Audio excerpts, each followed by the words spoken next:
In the cold mist of Nagano, a lantern was found, one that burned without oil, without smoke, without end.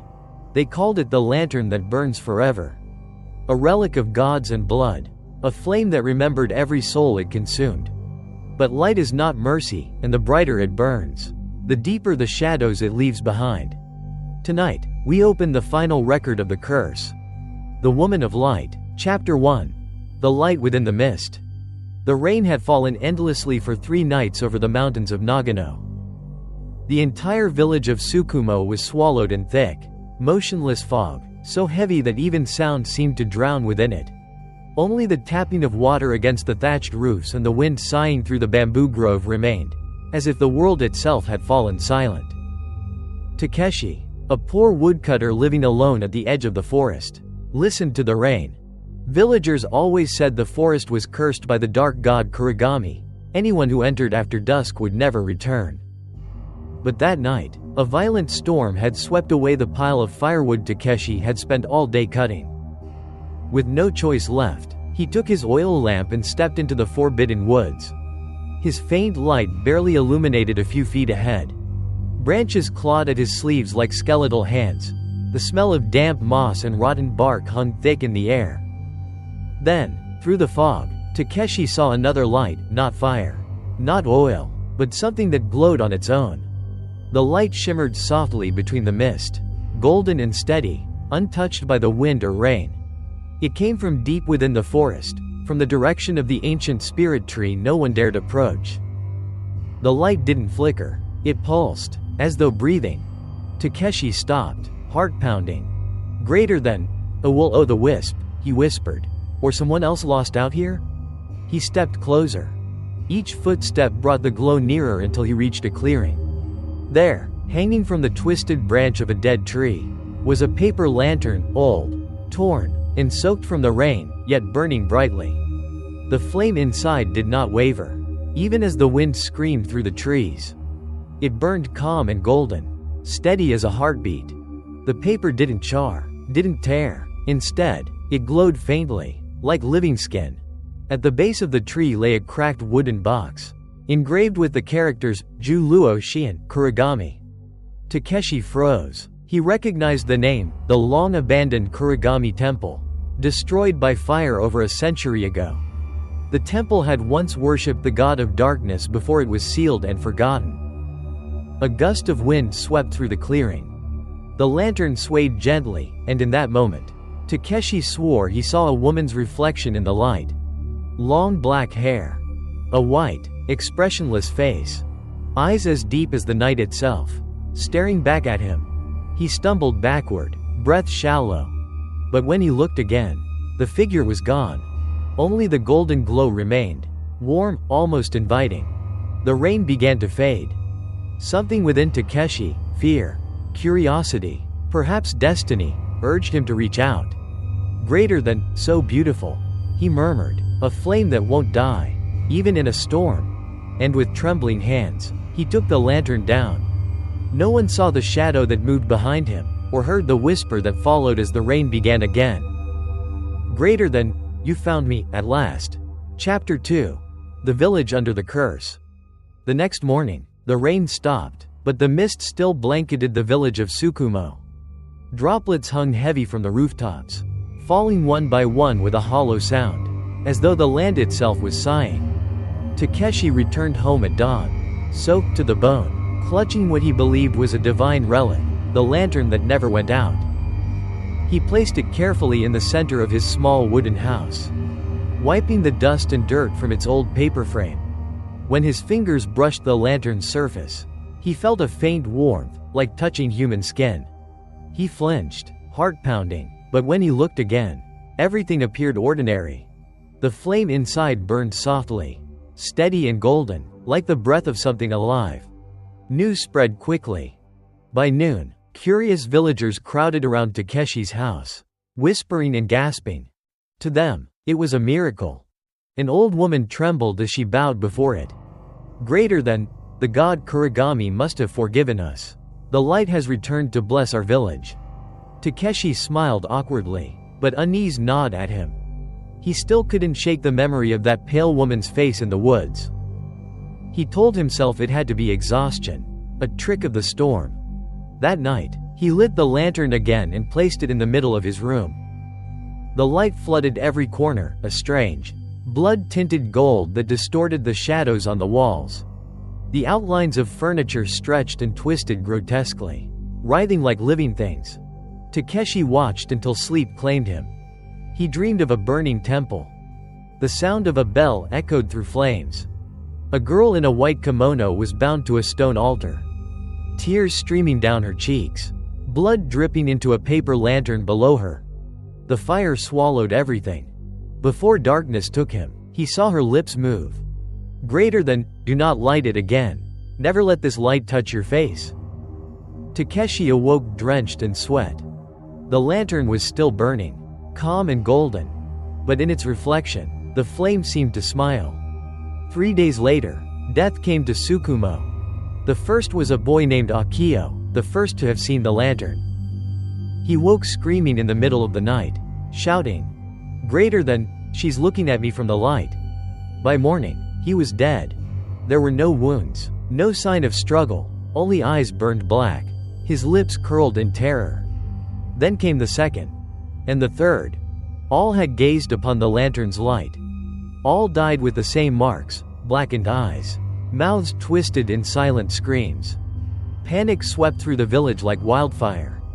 Rumors spread that the lantern was not a divine gift but the fire of the dead. Neighbors began avoiding Takeshi, spitting when he passed by. One night, stones struck his door and angry voices shouted, "Greater than, you've brought a curse upon us. Extinguish that light." Takeshi, trembling, grabbed a bucket and doused the flame with water. But the light did not die. Instead, it burned brighter, pure and crimson, forcing him to shield his eyes. In his mind, a voice whispered, low and intimate, "Greater than, you lit me with your own breath. From now on, I live within you." Terrified, he hurled the lantern to the floor. But it did not break. It simply rolled, then stopped, the flame reflecting in his wide, horrified eyes. In that reflection, for a single heartbeat, he saw a woman standing behind him, her hair long and wet, her eyes hollow. He spun around, nothing. Only wind slipped through the door's cracks. And within it, a faint breath brushed against his ear. "Greater than, don't turn away from the light." By morning, Takeshi was gone. His house stood silent, door ajar. Inside, the lantern still burned. And on the wall beside it, blackened handprints scorched into the wood, as though someone had tried to crawl out of the light itself. From that day forward, the villagers of Tsukumo spoke only in whispers of the lantern that never dies. And they knew, the flame no longer sought warmth. It sought souls to burn. Chapter 3. The Prophecy of the Blind Monk. Winter came early that year. The mountains surrounding Tsukumo turned white before the harvest was finished, and the villagers whispered that the snow was falling too soon, too heavy, too silent, as if it came not from the sky, but from the heavens mourning the dead. By then, 10 people had died, all who had looked upon the lantern, all with the same hollow eyes, their skin scorched from within, yet untouched by fire. The village headman, desperate, sent a messenger to the monastery at Mount Kurahane, where an old monk was said to possess the sight of the void, a gift to see spirits even without eyes. His name was Renyo, the blind monk of the north. New moon the monk arrives. Renyo arrived 3 days later, wrapped in robes of faded gray. His face was calm, serene, but his empty eye sockets were covered with white cloth, clean, pure, and unsettling. He was guided by a young novice who said nothing during the entire journey. When he reached the village, the air around him grew still. Even the wind seemed to bow in silence. The headman fell to his knees. "Greater than, Master, a cursed light is killing our people. Please, help us extinguish it." Renyo tilted his head slightly, as though listening to the voice of the snow. "Greater than, a light that does not die," he murmured. "Then it is not light, it is hunger, disguised as warmth." That night, he went alone to Takeshi's empty house. where the lantern still burned. The villagers stood outside, too afraid to enter. Inside, the monk placed his palms together and whispered prayers older than the village itself. The flame flickered gently, as if curious. "Greater than, show me," he said softly. "What are you, really?" The air grew dense. The flame swelled, revealing within its golden core the faint outline of a woman's face. Her lips moved, but no sound came, only a whisper in Renyo's mind. "Greater than, do not look into me, for I am looking back." Fire the vision. Renyo's body froze. Behind the voice, he saw a vision. A temple burning on a mountain long ago. Priests in black robes. A girl bound to an altar, her tears turning into flame. A bell ringing 9 times as her soul was sealed within a paper lantern. The vision ended with the sound of countless voices screaming as one. When Renyo came to, blood was dripping from beneath his blindfold. He staggered outside. The villagers rushed to him, terrified. "Greater than, what did you see, master?" The monk's voice was quiet, yet his words carried through the snow like a curse. "Greater than, you cannot destroy this light. It was born from betrayal. A god was never meant to burn, yet humans made her flame their offering." Drop of blood, the warning. The villagers pleaded for hope. "Greater than, then how can we live? What must we do?" Renyo turned his face toward the east, toward the mountains shrouded in fog. "Greater than, there is only one way. When the bell rings again, she will awaken fully. You must not gaze upon her light, no matter how gentle it seems. The moment you do, she will remember your face, and she never forgets." The headman trembled. "Greater than, when will the bell ring again?" The monk smiled faintly. "Greater than, when the snow turns to ash." And with that, he walked into the forest, the novice following silently. None saw them again. Full moon, the omen. 2 nights later, a storm rolled over Tsukumo. Lightning flashed across the sky, 9 times in a row. With each strike, the bell from the long-lost Kurigami temple echoed faintly through the mountains. And in the last flash of light, every lantern in the village lit itself, without oil, without flame. The villagers screamed as they saw their own faces reflected in the glow. But their reflections were smiling. From that night onward, the blind monk's prophecy became truth. Those who saw the light, even for a heartbeat, felt something move behind their eyes. And before dawn, each one was found lifeless. Hands reaching upward, as if trying to pull something out of their own skulls. The curse had only begun. And in the far distance, deep within the fog, a single paper lantern swayed slowly in the wind, its flame whispering, "Greater than, I remember you." Chapter 4. The Temple That Burned Twice. The storm that followed the monk's prophecy lasted 3 full days. Lightning danced like silver veins across the mountains, and thunder rolled deep through the valley like the growl of an ancient beast. When it finally ended, the village of Tsukumo lay in ruins, roofs torn open, trees split, and fields drowned beneath mud. Yet through all of it, one thing had remained untouched. The lantern. It still burned in the ruins of Takeshi's empty house, glowing faintly through the rain and ash, as though mocking heaven itself. New moon, the return of the bell. At dawn, the villagers awoke to a sound they had not heard in generations. The bell of the Kurigami temple, ringing from deep within the forest. But that temple had burned down a century ago. No one had rebuilt it. No one even knew the path anymore. Still, the bell tolled 9 times, exactly as the monk had foretold. Each toll rolled through the mist like the heartbeat of something vast beneath the earth. Those who heard it felt their bones hum. Those who tried to ignore it bled from their ears. When the final echo faded, the forest exhaled, and a faint orange glow rose from within the trees. The temple was burning again. Fire, the second fire. Led by fear and curiosity, a group of villagers gathered torches and went into the forest. They found the path to the Kurigami temple exactly as if it had never disappeared. Fresh footprints in the mud, the scent of incense, and faint chanting carried by the wind. When they reached the clearing, they froze. Before them stood the temple, whole again, glowing with firelight. Paper talismans fluttered along the eaves. Inside, shadows of monks moved, bowing before an altar. And above them, hanging from the ceiling, was the same lantern Takeshi had found. Its flame no longer gold, but blood red. A woman's voice sang softly within the fire. It was beautiful, haunting, like a lullaby sung for the dead. Greater than, I see you. I remember your warmth. Come closer, and let me burn your name. One villager stepped forward in trance. The others screamed for him to stop, but his eyes glowed faintly red.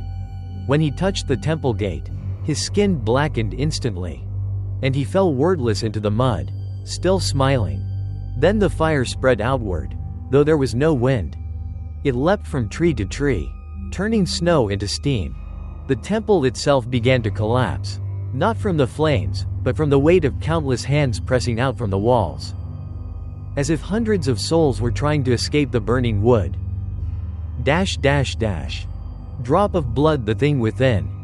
As the villagers fled, one turned back and saw it.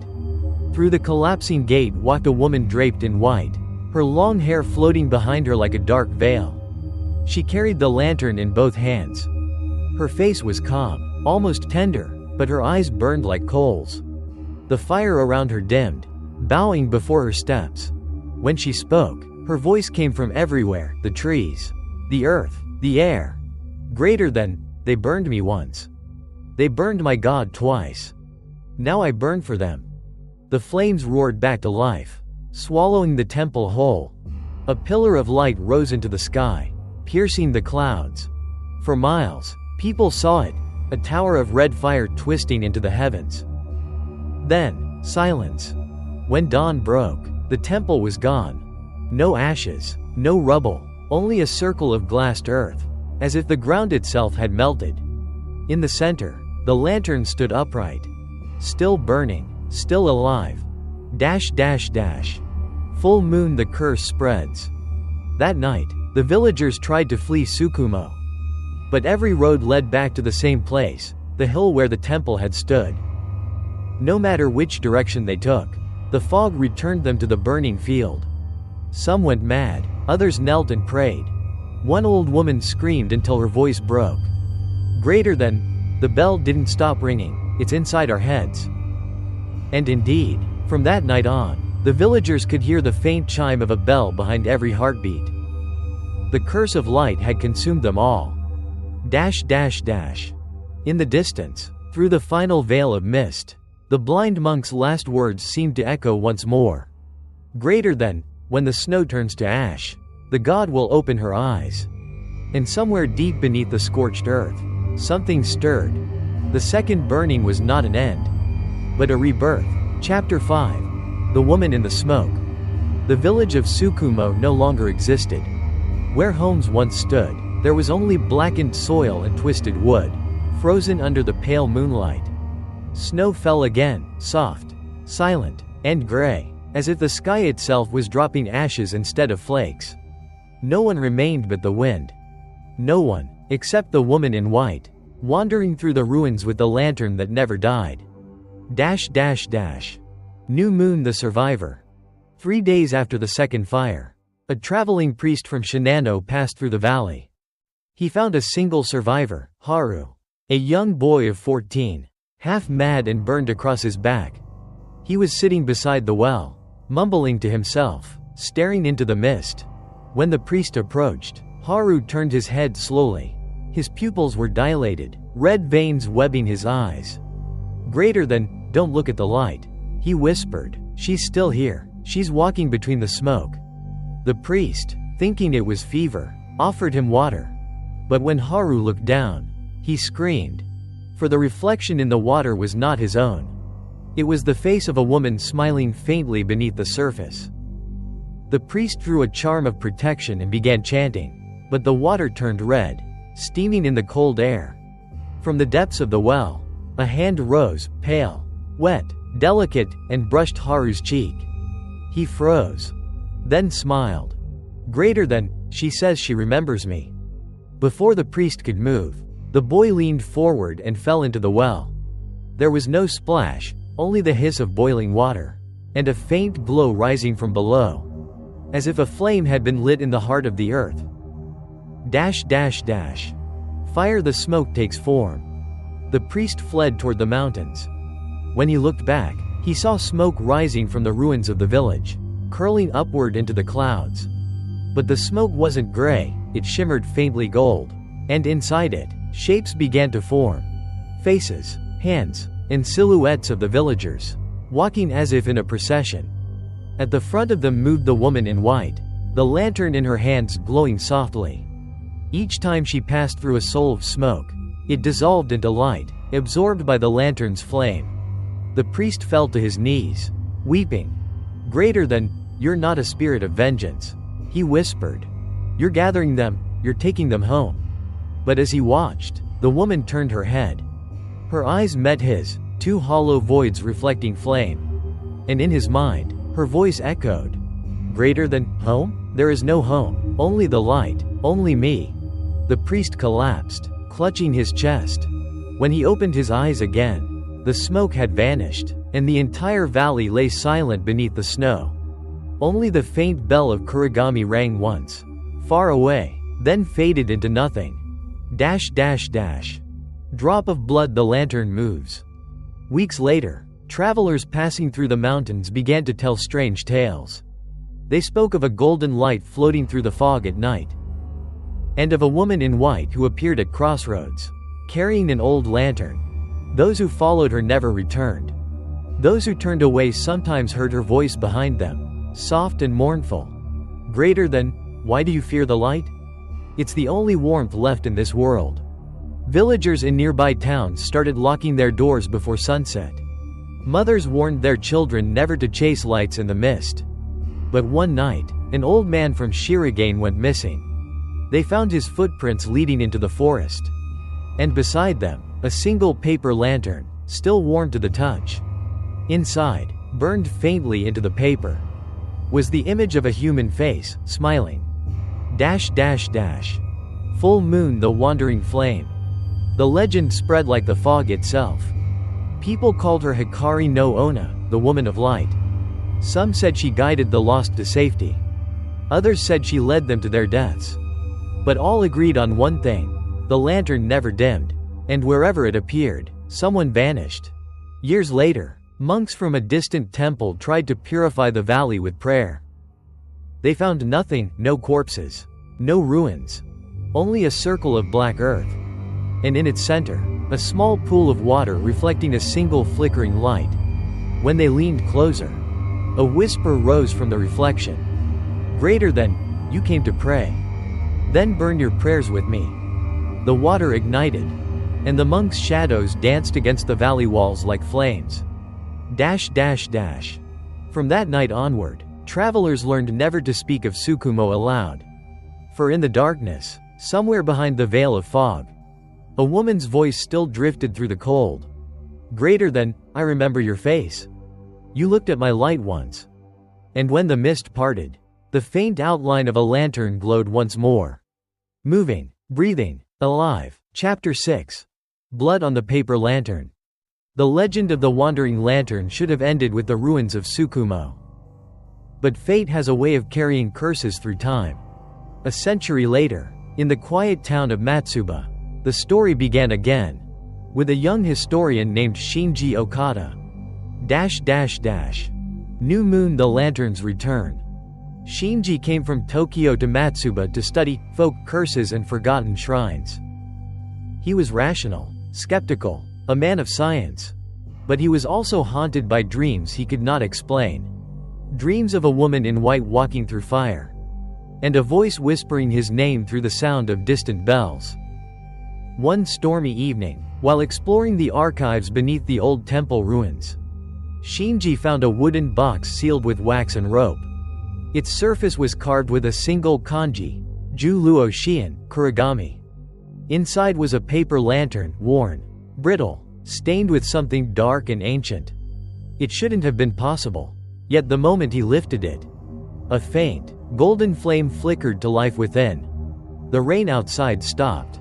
The air grew warm. And from the lantern came a whisper, soft, almost like breath.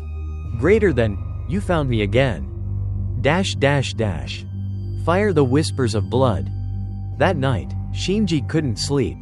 He placed the lantern on his desk, convinced it was some strange chemical reaction, a trick of phosphorus or gas. But when he leaned close, he saw the paper's surface was covered in veins, thin red lines pulsing faintly beneath the light. He touched it. The paper felt alive, warm, and slightly damp.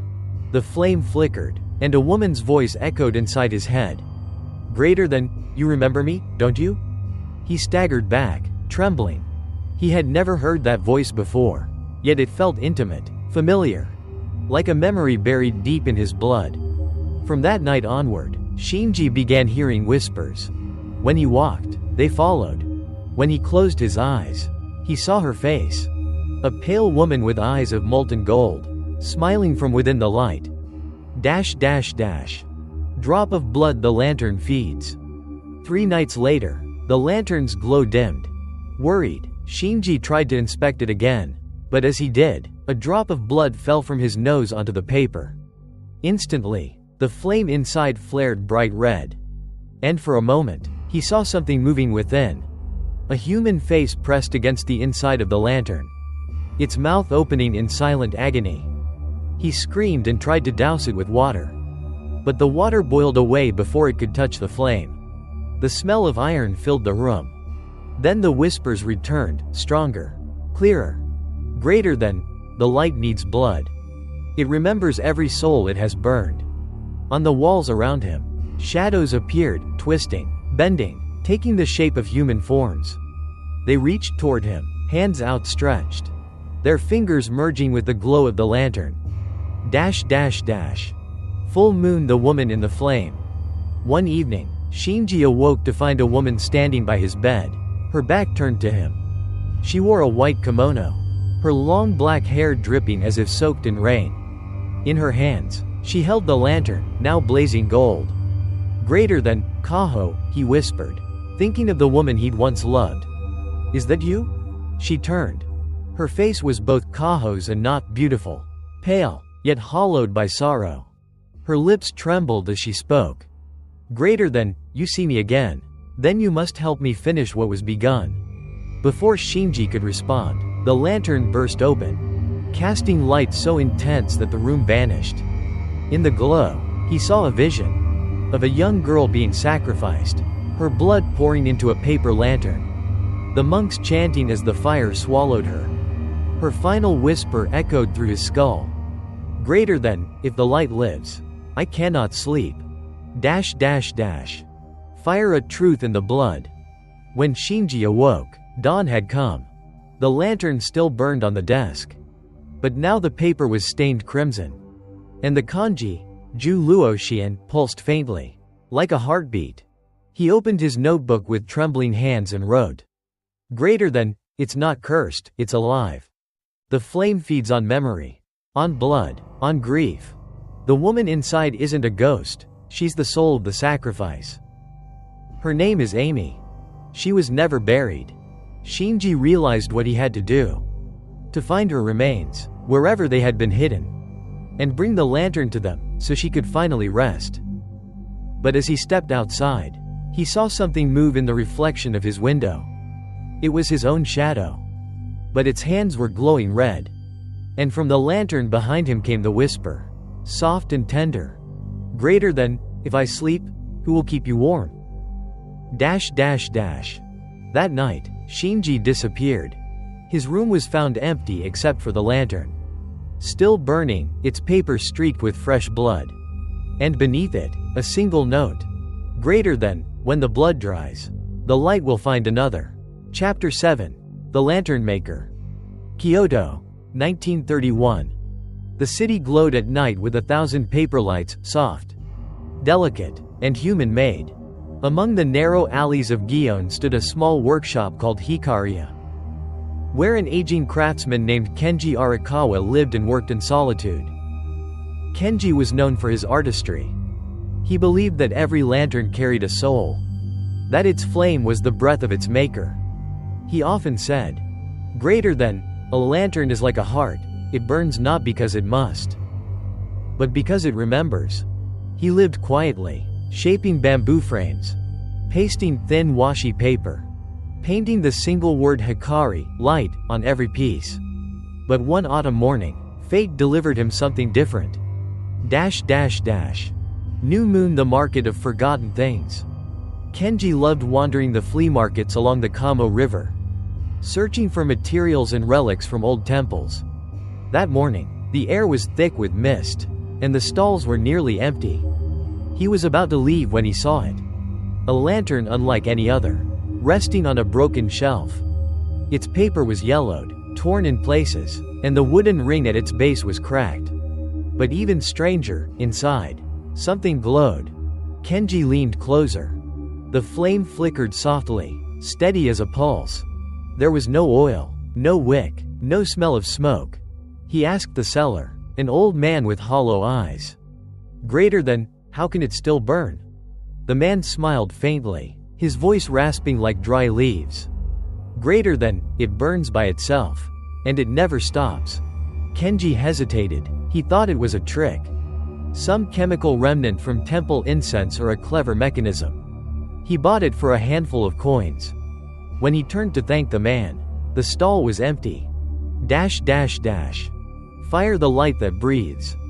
That night, Kenji placed the strange lantern in his workshop. Its glow filled the room, warm and gentle, almost human. He sat for hours, mesmerized, until he realized something odd.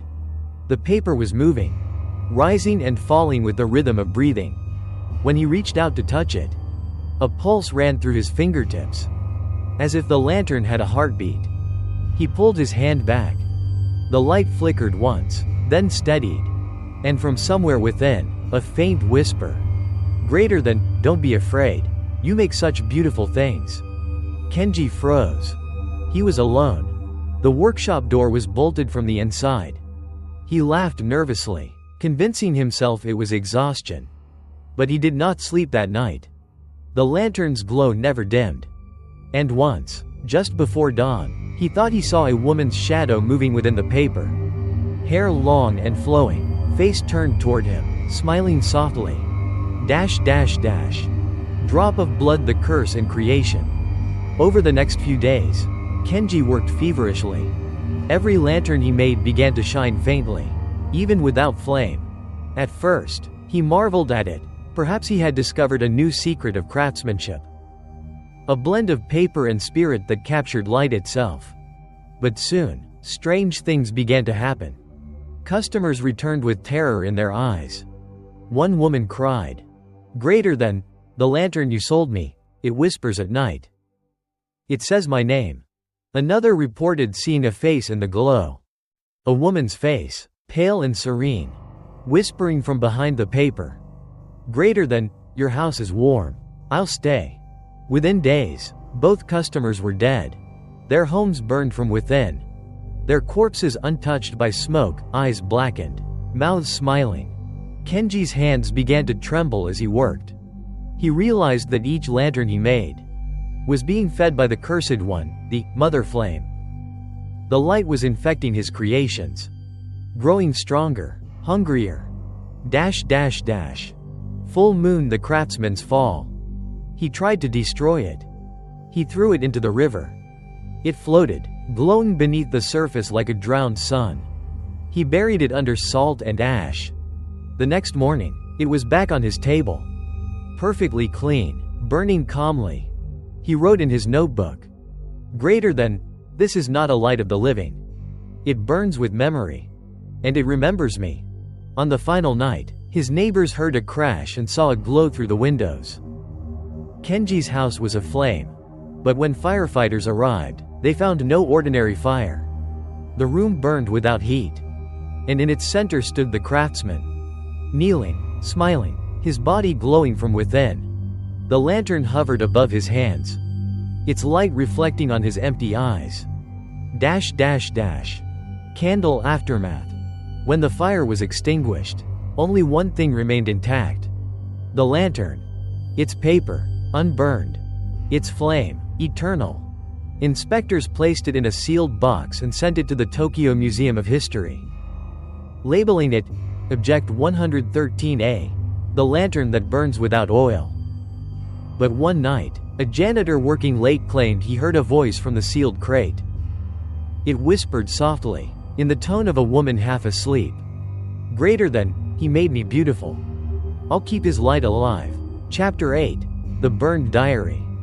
A month after the fire in Kyoto, workers clearing the ruins of the Hikaria workshop uncovered a small leather-bound book, half buried under ash and soot. Its cover was charred, but inside, miraculously, some of the pages had survived. On the first page, written in trembling ink, were the words, "Greater than Arakawa Kenji, Diary of Light." The diary, along with the strange lantern, was sent to the Tokyo Museum of History. There, it was stored in the archives, away from public view. Only one curator, Mrs. Watanabe, was permitted to read it. She would later claim that when she reached the final page, the candle beside her went out, and she smelled smoke, though the air was still. The following entries were all that could be transcribed, before the remaining pages disintegrated into black dust. Open book entry 1, the first glow. Greater than August 12th. I bought the lantern today from the old man at the market. He said it burns by itself, no oil, no wick. I thought it was a joke, but it's true. It glows on its own, warm and soft. I could swear it was breathing when I brought it home. It feels alive. Open book entry 3, the crying sound. Greater than August 16th. I can't sleep. There's a sound, like a child crying, but muffled, coming from the lantern. When I look closely, I see something inside, moving. A small hand pressed against the paper.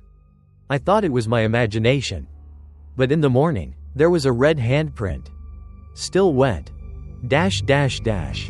Open book entry 6, when the light spoke. Greater than August 19th. I think it spoke to me tonight. A woman's voice, quiet, almost kind. It said, "You are alone, just like me." I asked, "Who are you?" The voice answered, "I am the light made from blood. I shine for those who were never buried." Then the lantern flared bright. And for a moment, I saw her face. Pale, sad, beautiful. She was looking right at me. Open book entry 9, the vanishing fingers. Greater than August 23rd. My hands ache. I've been making more lanterns. But when I wake up, my fingers are raw, bleeding. I don't remember cutting them. The voice says, "Don't be afraid, I only borrow a little. When your body melts, my form will be complete." I laughed. I don't know why. Somehow, it feels right. I want to see it finished. Open book entry 12, faces on paper. Greater than August 27th. The new paper I make glows before I even touch fire. Faces form on it, women, sleeping, peaceful. They appear overnight, though I don't draw them. When I burn them, they do not burn. The voice said, "You cannot destroy what was born from light. Because the light is me." Open book entry 15, the last night. Greater than August 29th. I understand now. She isn't evil. She's trapped. Her soul was sealed inside the flame centuries ago. I hear the temple bell of Kurigami every night, 9 rings. I see fire. I see her bound in it. If my blood can free her, then let her take it. I will be the final lantern she ever needs. The ink trails off. The final line, half burned, reads faintly. Greater than the lantern laughed. Drop of blood after the reading. Mrs. Watanabe finished transcribing the diary late one night. The next morning, she didn't come to work. Police found her dead in her apartment, sitting at her desk. The diary lay open beside her, edges burned black. Her face was frozen in a smile, her eyes wide, reflecting faint golden light, though the room was dark. On the wall behind her, the soot had formed the image of a paper lantern. And within it, a woman's face smiling. The museum sealed both the diary and the lantern in a steel crate. Marked, "Do not open, Object 113A." But the night guards swore that sometimes, from inside the crate, they could hear the faint sound of pages turning, and a whisper like someone softly reciting words from the diary. Greater than, "When my blood dries, the light will find another." Chapter 9. The Child Without a Shadow. Spring, 1957. The Tokyo Museum of History had long since forgotten about Object 113A. The crate containing the lantern and the burned diary sat in the lowest sublevel of the archives, gathering dust and silence. Most curators didn't even know it existed. But something was still breathing inside it. That year, a group of university interns were assigned to clean the old storage rooms. Among them was a 17-year-old girl named Aiko Tanabe. She was quiet, curious, and unlike the others, she believed in ghosts. Her grandmother had once told her, "Greater than, every light has a soul. And some lights remember too much." New Moon, the box that should not be opened. On her second day, Aiko noticed a corner of the archive blocked off by metal crates and tarps. One of them had a label so old the ink had faded to brown. It read, "Object 113A, sealed under order of the Ministry of Culture." She asked her supervisor what it was. He laughed nervously. "Greater than, just an old exhibit. They say it burned a man alive once. Don't touch it, girl. Things like that don't sleep easy." But curiosity is stronger than warning. That night, after everyone had gone home, Aiko stayed behind. The lights flickered, and the air smelled faintly of ash. She felt something, like warmth, coming from the sealed box. Her hands trembled as she broke the rusted lock. Inside was a small paper lantern. Its frame cracked, its paper blackened with time. Yet in its center glowed a faint, steady light. Fire, the child appears. The moment the box opened, the air changed. The light pulsed once, like a heartbeat. And the shadows in the room twisted. Aiko blinked. At the far end of the aisle stood a little boy, no older than 10, dressed in an old-fashioned kimono. His skin was pale, his eyes glassy, and, most strangely, he cast no shadow. He tilted his head and smiled gently. "Greater than, thank you for letting me out." Aiko froze. "Who are you?" she whispered. The boy pointed at the lantern. "Greater than, I was inside. She said I could see the world again if I waited long enough."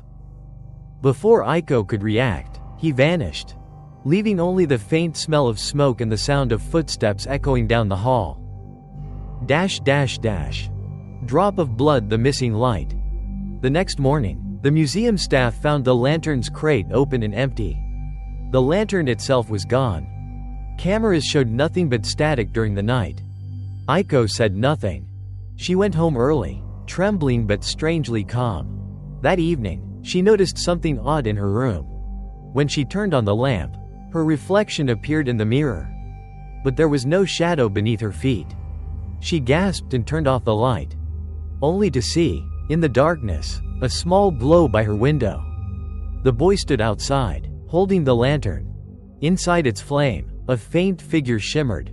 A woman in white, smiling. "Greater than, she says you'll understand soon," the boy whispered. Then the light went out. Full moon, the vanishing. The following day, Aiko did not come to work. Her apartment was locked from the inside. When police entered, they found only her shoes by the door. And on her desk, a child's drawing. A picture of a woman holding a lantern, standing beside a boy with no shadow. In the corner of the page, written in red crayon, "Greater than, she's teaching me how to burn without dying." They never found her body. But that night, a security guard patrolling the museum basement saw a dim light flickering between the shelves. When he followed it, he found the lantern, glowing softly once again. Inside the light, two shapes danced. A woman and a child, hand in hand. Candle, the whisper. From that night forward, museum workers refused to enter the archives alone. Those who passed near the storage room claimed they could hear a lullaby. Soft and distant, echoing through the walls. Greater than, come closer. Little one. Shadows are cold. The light will keep you warm forever. And if they stayed too long, their own shadows would begin to fade. 1 inch shorter each time. Until one day, they'd disappear completely. In an incident report later filed by the museum's director, a single handwritten note was added in the margins. Greater than, the lantern is not an object. It is a mouth. And every time it opens, it remembers who freed it. Chapter 10. The Curse Awakens Again. Tokyo, 1984. The museum had been renovated into a sleek, modern building, glass walls, marble floors, electric lights that never flickered. No one remembered the name Tsukumo, nor the Cursed Valley, nor the fire that refused to die. History had become display, faith had become entertainment. But deep below the exhibition halls, the lantern still burned. It had been moved to a secure glass chamber, labeled simply, Artifact number 113A, Edo period ritual object. A sterile description for something that breathed. New Moon the researcher. Dr. Ayumi Takahara, a young curator specializing in supernatural folklore, was the first to notice something strange about the lantern. Every morning, when she entered the vault, she swore the glass display was fogged from the inside, as if something were exhaling against it. At first, she dismissed it as humidity. Then she began finding fingerprints, tiny, perfect smudges on the glass, though the case was sealed tight.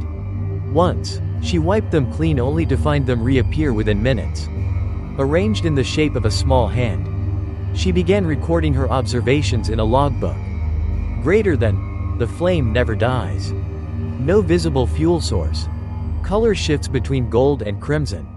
When observed directly, I feel heat under my skin, like fever. But the most unsettling part came on the 7th day. When she looked into the light, she saw her own reflection blink, twice. She hadn't blinked at all. Fire the Awakening. On the 10th day, the museum prepared to move the lantern to a new exhibit called, The Spirits of Edo. Technicians unsealed the glass chamber. The instant the air touched the flame, every light in the building went out. For 30 seconds, Tokyo's busiest museum was swallowed in perfect darkness. Visitors screamed. Guards rushed toward the security room, but all the cameras showed was a single glowing light. Drifting through the corridors, slow and deliberate, Ayumi followed it. Something deep inside her whispered that she had to. The light moved toward the grand exhibition hall, casting long shadows that twisted like bodies in motion. She reached the center and saw it. The lantern, floating mid-air, its paper fluttering though there was no wind. From inside came a voice, a woman's, soft and ancient. Greater than, they built their walls of glass to keep me out. But they forgot. The light passes through glass. The paper stretched. A shape began to form behind it. The outline of a woman's face. And then a child's hand pressing from within. Ayumi stumbled backward. "Who are you?" she gasped. The voice replied, almost tenderly. "Greater than, the ones who made me. The ones who burned me. The ones who look upon me now. We are all the same flame. Drop of blood, the fire returns." Security alarms blared as heat swept through the hall. The sprinklers activated, raining over the crowd. But the water turned to steam before it touched the floor. The lantern's glow grew blinding. And from its flame, figures emerged. Shadows made of fire, walking through smoke. Their faces were those of the villagers of Tsukumo, their mouths moving silently as if still praying. Ayumi fell to her knees, covering her ears. But even through the roar, she heard one clear whisper. "Greater than, you looked at me. Now you are part of me." When the lights finally returned, the hall was empty. The visitors, the guards, everyone had vanished. Only Ayumi remained, unconscious beneath the glass dome. The lantern rested beside her, its flame small again, calm and golden. Full moon, the aftermath. Police investigations found no trace of the missing people. Security footage cut off exactly at 3:07 p.m., the moment the power failed. When it resumed, every hallway was empty. Only faint scorch marks lined the floors, shaped like bare feet walking in circles. Ayumi was taken to a hospital. When she awoke 3 days later, she said only one sentence before lapsing into silence. Greater than, the light has eyes now. Her body temperature was recorded at 45 degrees Celsius. Yet she did not burn. Candle, the silence that followed. The museum closed the exhibit permanently. The lantern was moved again, this time to an undisclosed facility. But in the months that followed, reports began to spread. Streetlights flickering red, mirrors fogging from unseen breath, and people vanishing near buildings with glass facades. Always at night. Always leaving behind the faint smell of burned paper. And in the reflection of those empty windows, if you looked closely enough, you could see a woman holding a lantern. And beside her, a child without a shadow, watching you from the other side of the glass. Greater than, when the world learned to trap light inside bulbs and screens. She finally found her way back into everything we built. Chapter 11. The Mirror of Fire. The year was 1999. Tokyo had entered a new age, neon towers, endless glass, light blooming like artificial dawn. Every street shimmered with color. Every window glowed with reflected brightness. No one feared the dark anymore. But no one realized that, in doing so, they had invited the curse back. The curse of light had learned. It no longer needed a lantern. It now lived in every reflection, every polished surface, a fire trap within mirrors. New Moon, the collector. Among the city's elite was Ryuji Nomura, a wealthy art collector known for his obsession with spiritual relics. He had read the legend of Object 113A and bribed a contact in the government to retrieve it from the sealed vault.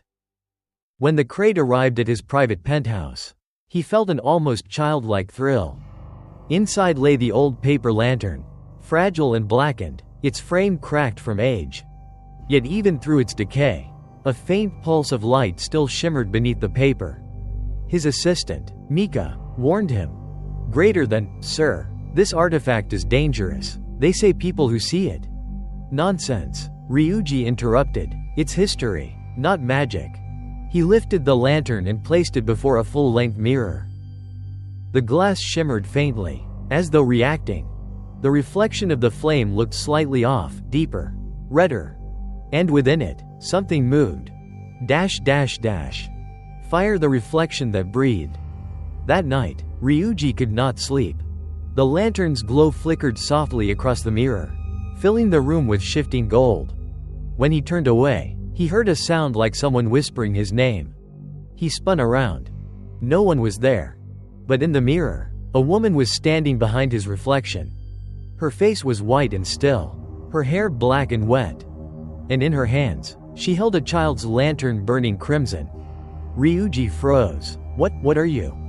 Her reflection smiled gently, her voice coming from nowhere and everywhere at once. Greater than, I am what you keep seeing when you stare too long at the light. You built me into your world, Ryuji Nomura. You gave me a home in every window, every screen. The mirror rippled. Her hand pressed against the glass, leaving a print of fire that hissed and smoked. Greater than, now, I want to see your world from the other side. The surface cracked. Drop of blood, the house of reflections. In the morning, Mika found the penthouse silent. All the mirrors, every single one, were blackened from inside. As if burned behind the glass. The lantern sat on Ryuji's desk, glowing faintly gold. Next to it, written in soot on the wall, were words scrawled in a trembling hand. Greater than, she came through. No trace of Ryuji remained, except for a perfect, human-shaped shadow, burned into the carpet. That night, the building's power flickered. Residents reported seeing strange reflections in their windows. A man's figure moving behind them even when no one was there. Those who tried to touch the glass felt heat. and a whisper that said, "Greater than, you look too deep." By dawn, 3 tenants had vanished. Their apartments were spotless, but every mirror inside was cracked in the same pattern. A circle with 9 radiating lines. The seal of Kurigami. Full moon, the eye in the screen. Weeks later, an IT technician reviewing security footage noticed something strange. Every time the camera passed a reflective surface, a window, a computer monitor, a glass display, the reflection blinked. And in one frame, just before static consumed the feed, a woman's face appeared across every screen in the building. Pale, silent, and smiling. Behind her glowed the lantern, its flame no longer contained. Tokyo's power grid flickered that night. All across the city, millions of lights dimmed and flared red for exactly 9 seconds. Then the lights stabilized, and people returned to their lives, unaware that something ancient had passed through the wires. Candle, the curse evolves. The curse of Kurigami no longer needed temples, wood, or oil. It lived now in the modern world. In reflections, in pixels, in electricity. Wherever light existed, it could exist. Wherever people looked into the glow, their phones, their windows, their mirrors, they gave it form. They remembered it. They kept it alive. And sometimes, when the power flickered late at night, if you looked closely at your own reflection, you might notice someone else blinking when you don't. Greater than, the flame was never cursed. It was only lonely. Anonymous note found inside the broken mirror of Ryuji Nomura's apartment. 1999, Chapter 12, The Archivist's Secret. Tokyo, 2011. The city had changed again, sleeker, brighter, more digital. The old museum that once held Object 113A had long been demolished, replaced by a massive data archive called the National Digital Preservation Bureau. Everything that had once been paper was now stored as light, scanned, processed, and uploaded into shimmering servers that hummed like quiet oceans. But among the millions of files, there was one no one could open. A single encrypted record, catalogued under the forgotten code 113A Kurigami. Every attempt to delete it failed. Every copy made of it flickered for a moment, then burned out the computer that touched it. That was when Kaori Nishimura, the Bureau's senior archivist, was called in. New Moon, the hidden file. Kaori had always been meticulous. She believed everything had a pattern, even the unexplainable. When she opened the restricted drive, the screen pulsed with faint golden light, as if the pixels themselves were breathing. The file's metadata was blank, but its name appeared and disappeared, like something typing itself over and over. Greater than Hino Onna, the woman of light. She ran a diagnostic. It failed. She tried isolating the code. It replicated itself instantly across the server. And then, her monitor went black. A voice, soft and intimate, whispered through her speakers. Greater than, you keep me so well, Kaori. But you've locked me in light again. Kaori froze. The room was empty, except for the hum of cooling fans. Her reflection in the dark monitor looked strange. Slightly delayed, blinking too slowly. Behind her, in the reflection, a lantern flickered. Fire the digital possession. The next day, the Bureau's security systems went haywire. Screens across the facility glowed crimson for 9 seconds. Data drives melted from the inside out.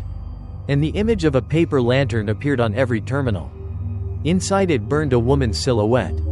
Sometimes smiling, sometimes screaming. Kaori locked herself in the server room, trying to trace the source. But every line of code she opened changed before her eyes, rewriting itself into scripture she couldn't understand. A hybrid of binary and ancient Japanese characters. Greater than, you store everything. The voice whispered again. So nothing can die. That is your curse, Kaori. You are one of us now. The monitors around her began to glow. Each one showing her face, hundreds of versions. Each staring directly at her. Each holding a faint red flame in their eyes. Dash dash dash. Drop of blood, the Archivist's choice. She realized then what the lantern truly was. Not a curse, but a memory that refused to fade. It survived every medium: paper, fire, glass, electricity. Because humans could never let go of the light. They built their world around it. They worshipped it without meaning to. Greater than, if you delete me, the voice said gently, you erase what remembers you. Kaori stared at the screens, her own reflections whispering her name. Then, with trembling hands, she typed a single command. Purge all records, self-destruct protocol. For a moment, nothing happened. Then every monitor turned white. The light grew unbearable. From within it, Kaori saw a woman in white, smiling through tears, holding the lantern between her palms. Greater than, thank you for remembering me. The servers exploded. Dash dash dash. Full moon, the aftermath. The bureau burned for 3 days. No human remains were found. But witnesses reported strange lights rising from the flames. Golden orbs drifting upward, like souls returning home. When investigators recovered the remains of the system, they found one single file still intact. Its name, greater than KAORI113A.X.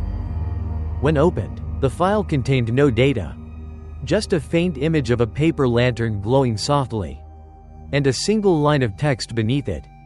Greater than, light cannot be archived. It must live. Dash dash dash. In the years that followed, technicians working late shifts at government data centers began to report the same anomaly. The screen flickering once at midnight, a faint red shimmer, and a voice whispering through the static. Greater than, keep me safe. Don't let me go dark. Chapter 13. The Failed Prayer.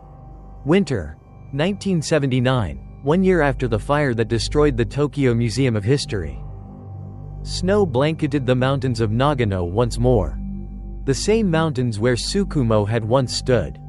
Locals said the nights had grown too bright that season. That the snow glowed faintly red even when the moon was gone. Somewhere deep in the forest, hidden beneath frozen pines, the light had returned. Dash dash dash. New moon, the gathering of the faithful. When the reports reached the Buddhist council in Kyoto, they sent a group of 7 monks and mystics to investigate. Among them was the famed exorcist master Yamada Hoin, a man who had spent 40 years studying forbidden rituals. He believed the curse could be broken. But the others feared they were walking into hell.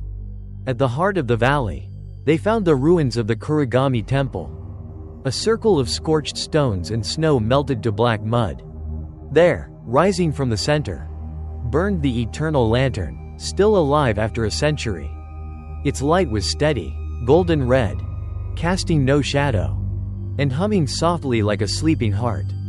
Yamada bowed before it and whispered, greater than, if this light truly belongs to a god, then let us free her from human hands. Dash dash dash. Fire, the ritual begins. As night fell, they built a makeshift shrine around the lantern. Salt, talismans, ropes, and circles of ash. Above them, they hung hundreds of old mirrors salvaged from the ruins, each meant to reflect the cursed light back upon itself. They believed that if the light saw its own reflection, it would finally extinguish. The monks began their chants, their voices deep and rhythmic. Greater than, light born of blood. Return to where no eyes can follow. May shadow be your rest. The air thickened. The snow melted in a perfect circle around them. The lantern flickered, once, twice, then blazed brighter than fire. The mirrors trembled. In every reflection, the monks saw a woman's face staring back at them. White as ash, eyes burning gold. A voice rose from the flame, sweet and hollow, echoing from every direction at once. Greater than, you pray to end me, yet your prayers feed my fire. Dash dash dash. Drop of blood, the collapse of the circle. One of the monks screamed.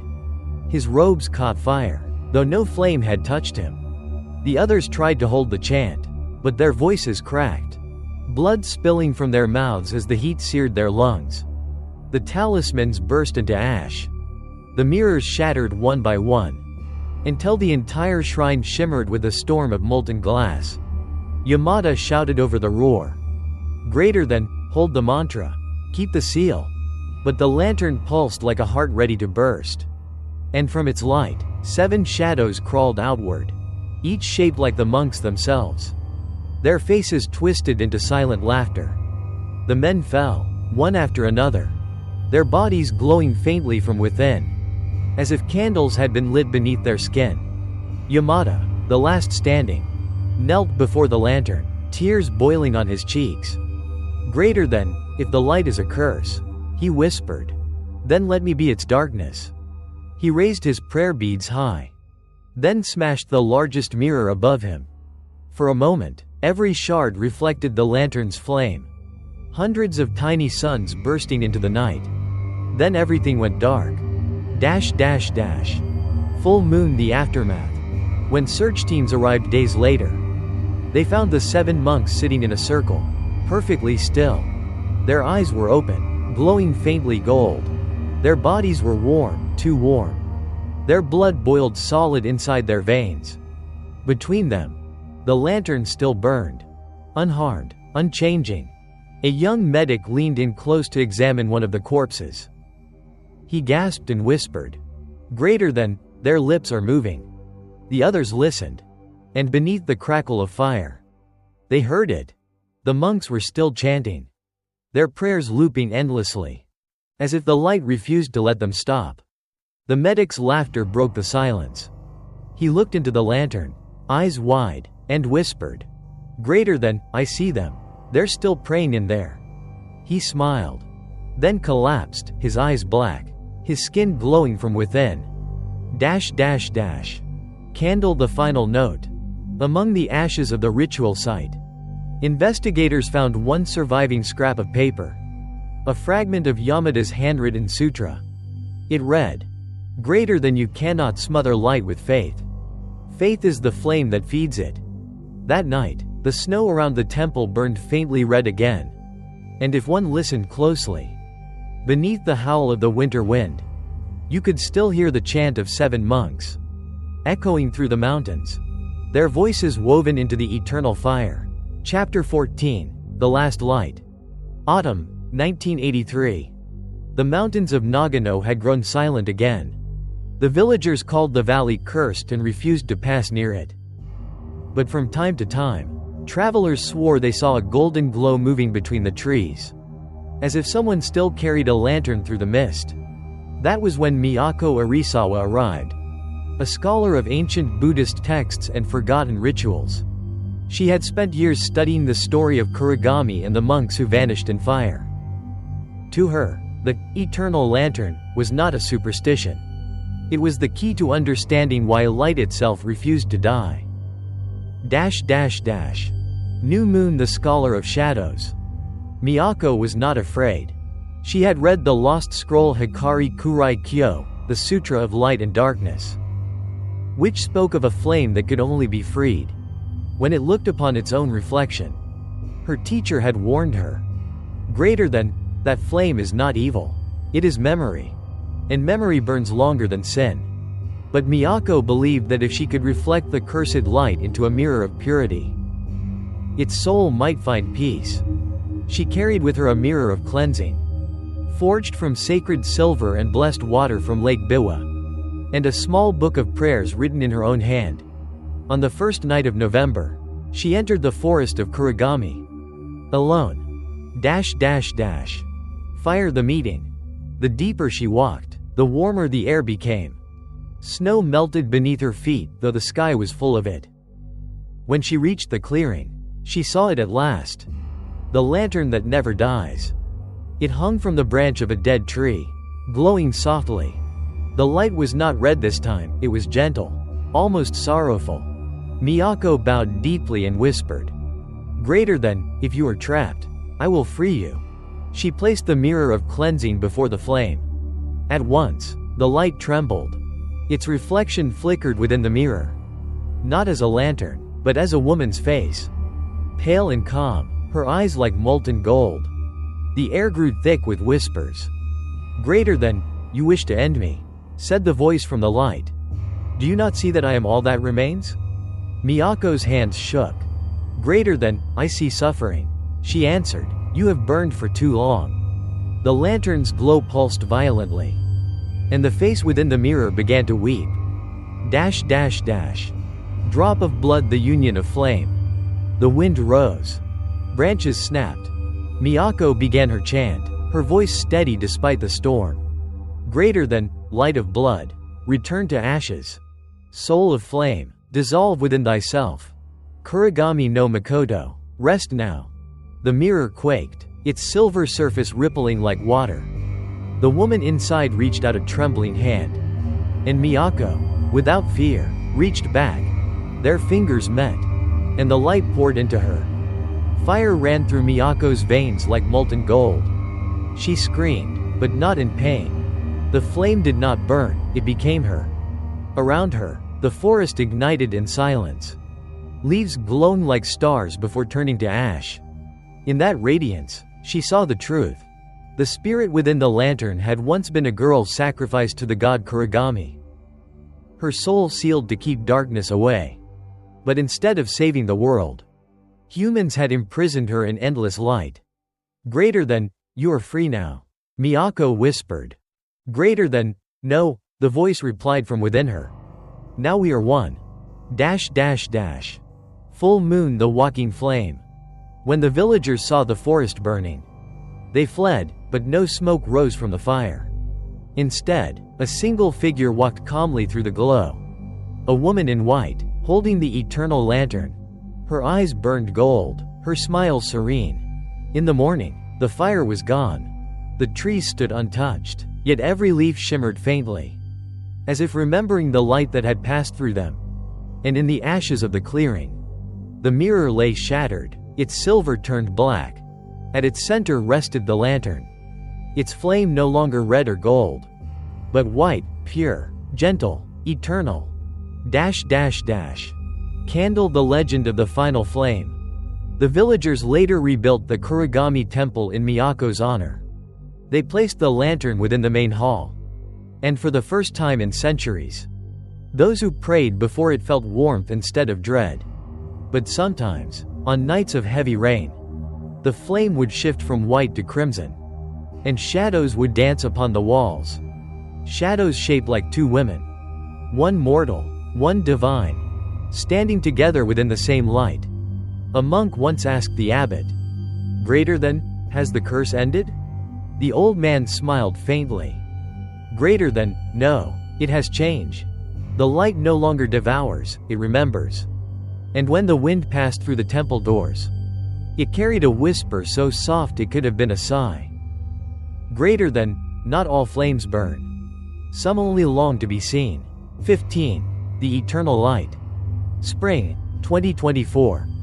Tokyo glowed brighter than ever before, a sea of screens, glass, and electric suns. No one believed in ghosts anymore. But the curse of Kurigami had adapted. It no longer haunted temples or paper lanterns. It lived inside every light that could not be turned off. The woman in white no longer walked among trees. She lived in reflections, in circuits. In every moment a human face looked into a glowing screen. And when someone stared too long into their own reflection on a black monitor, she stared back. Dash dash dash. New Moon, the researcher's discovery. At the Tokyo Institute of Folklore and Paranormal History, Professor Ray Kanda began investigating a series of disappearances tied to phantom lights. Dozens of people across the city had been found dead, their rooms unburned yet filled with the smell of smoke. In every case, their electronic devices were left glowing red. Ray followed the digital trail to an encrypted government file once labeled 113A. When she opened it, her screen pulsed with golden light. The same symbol appeared that investigators had found in Nagano decades ago. Hisaragami, Kurigami. The room's fluorescent bulbs flickered. Her laptop camera turned on by itself. A whisper filled the air. Greater than, you kept my story alive. Now I will keep yours. Dash dash dash. Fire, the revelation. Through countless files and witness recordings, Ray pieced together the impossible truth. The curse was not a haunting. It was an evolution. Every time the lantern was seen, every photo taken, every digital record stored, its pattern of light embedded itself deeper into human technology. The lantern had become data. A living memory woven through humanity's obsession with illumination. Greater than, they created electricity to escape the dark, she wrote in her journal. But light itself became the new darkness. When she looked into her monitor again, she saw not her own face, but Miyako's, serene, glowing, timeless. And behind her stood the child without a shadow, holding the same lantern, its flame white as bone. Greater than, you are not cursed, Ray whispered. You are lonely. The reflection smiled. Greater than, then stay with me. The screen went black. Dash dash dash. Drop of blood, the light that never sleeps. In the days that followed, all the lights in Ray's office turned on by themselves every night at 7:30 p.m. Her colleagues joked that it was a wiring glitch. But one of them noticed something strange. In every reflection, Ray appeared still sitting at her desk, even when the real chair was empty. Eventually, the power company reported a surge localized to her building. Technicians who investigated said the wiring was fine, but the light patterns on the walls formed a perfect circle. At its center, faintly burned into the concrete, were the characters. Greater than Hino-onna, the woman of light. Dash dash dash. Full moon, the final manifestation. That summer, across Japan, reports flooded in of streetlights that flickered into crimson just before people vanished. Security footage from one train station showed a woman in white stepping into a mirror in the restroom, and never stepping out. Yet the reflection of the mirror continued to move. Engineers studying the incident noticed that for exactly 9 seconds, every camera, phone, and monitor in the area displayed the same image. A paper lantern glowing faintly in the rain. And from every speaker, a single whisper echoed through static. Greater than, the light remembers you. Dash dash dash. Candle epilogue, the god of light. Decades passed. No temple stood in Kurigami's name, but people all over the world carried her unknowingly. In every glowing screen, every bulb that hummed through the night, every phone that illuminated a sleeping face. For the first time in history, humanity had created a world where darkness no longer existed. But in the absence of shadow, something else began to stir. A presence that had waited through centuries of flame and glass. It whispered not from temples, but from the quiet hum of electricity. From the red standby light of every device that never truly turned off. Greater than, you gave me a world where light never dies. So I will stay. Watching. Remembering. Burning, forever. And somewhere, across the city, a street light flickered once. Then steadied, glowing softly. As if it had just exhaled. Dash dash dash. Greater than, we built our world upon light. We forgot who was watching from within it. The lantern that burns forever. Final record, 2024. The lantern never truly died. It only changed, moving from temples and forests into our screens. Our cities, our lives. Now, every glow that refuses to fade may be her gaze watching back through the glass. So when your light flickers at midnight, don't look too long. Some flames burn forever, and some are still waiting to remember your face. Like and subscribe to Whispering Dark Tales for more chilling ghost stories.